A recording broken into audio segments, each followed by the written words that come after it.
मैं कहा कितने पैसे हुए? कहता 50 रुपये दे दो।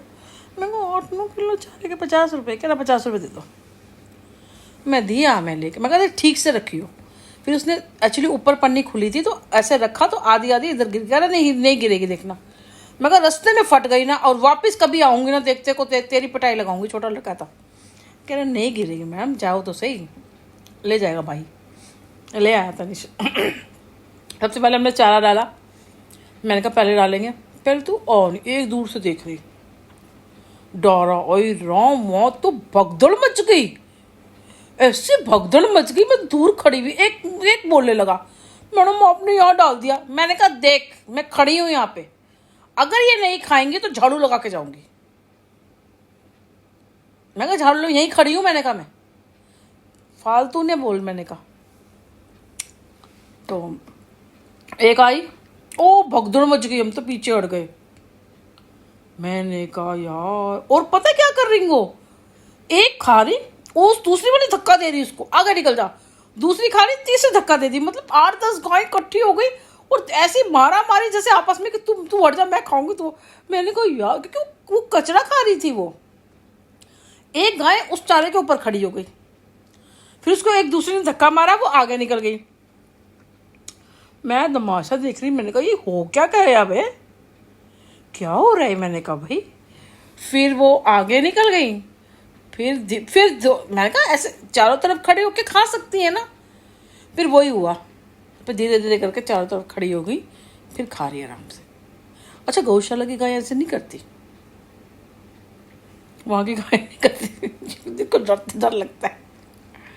मैं रोटी लेके जाऊंगी ना, कोई भी सामान ले, कभी ब्रेड ले जाती हूँ, मैं पहले ना उनके पास जाके नहीं खिलाती, मैं दूर नीचे डाल देती हूँ। और देखती हुई भागती हुई, अगर आपके हाथ में होगा ना, वो आपको डालने नहीं देंगी। वो आपको ऐसे छीनेंगी कि पूछो मत ही। क्योंकि वो बेचारी वो भूखी रहती है, उनको कोई डालता नहीं है, वो कूड़ा खाती हैं। अब मैं तो रोज की एक ही रोटी निकालती हूँ।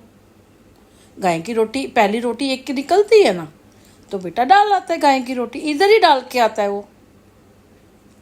अब पर 8-10 गाय ज़्यादा ही। मैंने कहा बेटा कितनी होगी? कह रहा मम्मा 50-60 तो होंगी, ज़्यादा ही होंगी। यहीं बैठ, बारिश भी पड़ रही होगी, यहीं बैठी रहती है। मैं कहा गौशाला बना दो इनके लिए। कह रहा किस लिए बनाएंगे, दूध देती है? अच्छा, कल को बच्चे देंगी? ना दूध देती है ना बच्चे देती है, किसी काम के नहीं है। और सब कुछ अच्छी हैं सब। तभी तो कह रहा, तभी तो रोड पे छोड़ रखी है, किसी के गले में पट्टा दे ऐसे कोई नहीं लेके जाता। गलत है। इनके लिए भी होना चाहिए ना, इनको मतलब शेल्टर मिल जाए, कोई जगह मिल जाए। मैं पता है अक्सर, कल भी मैं गई, और कल तो पता नहीं एक बच्चिया में वो जैसे खड़ी हुई, इतनी तेज माँ माँ माँ जो चिल्ला रहा। शायद दूध, सब दूध निकाल रहे थे ना, शायद मैं अपनी मम्मा के पास जाने के लिए कर रहा होगा, बंधा हुआ था। और फिर यहाँ तो अक्सर सुबह हम निकले तो गाय करा रही थी। सुबह मैं निकली, सुबह आज मैं उठी ना, जब मैं अभी दोपहर को, तो गाय करा रही थी।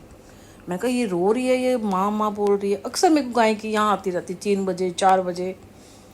तब मैंने कहा किसी की गाय की, तो ये अब पता चला ये बाहर होती है ना, इनको भूख लग रही है या कुछ क्या पता दिख भी जाता होगा इनको ऐसी वैसी चीज़ें।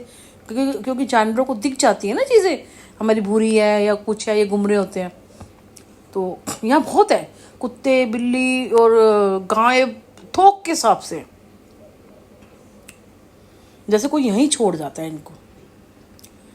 तो इनका बेचारों को कोई नहीं है, कुछ अच्छा किसी काम के नहीं रही ना। तो वो कह रहे, मैंने कहा देखो, जब वो दूध नहीं देती, बच्चा नहीं देती, उनको छोड़ दिया। 33 करोड़ देवी देवता का वास होता है इनके अंदर, तो किस काम की नहीं इनको छोड़ दिया। तो हम अगर किसी काम के नहीं होंगे तो हमें छोड़ देते हैं लोग। देखो क्या से क्या क्या क्या चीज़ें, कितना लॉजिक आपको दिखता है रोड पे जाओ तो। मैंने कहा ना, मैं सिर्फ देखती हूँ, मैं जाती जरूर हूँ अपने काम से, लेकिन बहुत सारी चीज़ें मेरी आंखों के सामने आती हैं। फिर मैंने कहा नहीं पापा, मैं क्या करूँ। मैंने कहा बेटा कहीं किराए पे लेके इनको गौशाला बना दें और इसको करें। कह रहा मम्मा